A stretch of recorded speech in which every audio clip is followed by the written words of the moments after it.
कराची एक बेहंगम तौर पर बढ़ते हुए शहर की हैसियत से साफ पानी की फराहमी और सॉल्ट वेस्ट मैनेजमेंट के बोसीदा निज़ाम जैसी वजूहात के बाहिस अहम माहौलियाती चैलेंजेस का सामना कर रहा है।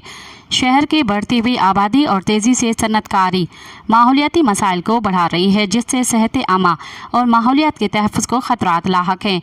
GNMI के जनरल सेक्रेटरी सैयद मसूद रज़ा ने अमेरिकी महकमा ख़ारजा के ताउन से global neighbourhood for media innovation GNMI के ज़ेर एहतमाम कराची में सब्ज़ जर्नलिज़म एनवायरमेंटल रिपोर्टिंग की ट्रेनिंग के दौरान कहा कि तहकीकाती और डेटा पर मबनी सहाफ़त पाकिस्तान के माहौलियाती रिपोर्टिंग के लिए नागुज़ीर हैं, जो इंसानों से मुतल्लिक़ अहम मसाइल को उजागर करने और एहतसाब को यकीनी बनाने के लिए इंतहाई अहम है।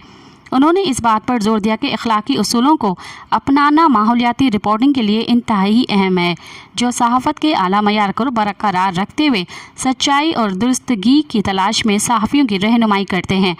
महकमा वाइल्ड लाइफ सिंध के चीफ कंजर्वेटर जावेद मेहर अहमद ने अवाम को माहौलियाती मसाइल से आगाह करने में बाखबर और मुस्तनद सहाफ़ियों के अहम किरदार पर जोर दिया। उन्होंने माहौलियाती मामलात को बेहतर तौर पर समझने के लिए जोग्राफिया और बशरियात जैसे मौज़ूआत की जामे तफ़हीम की अहमियत पर जोर दिया। जावेद मेहर ने माहौलियाती और हयातियाती तनों के मसाइल के दरमियान पेचीदा रवाबत को समझने के लिए कसीरुल मौज़ूआती नुक्ता नज़र की भी वज़ाहत की। मज़ीद ख़बरन ऐं तफ़सीलात लाइ विज़िट कयो असांजी वेबसाइट www.awamiNewsHD.com ऐं ॾिसंदा रहो अवामी न्यूज़ HD।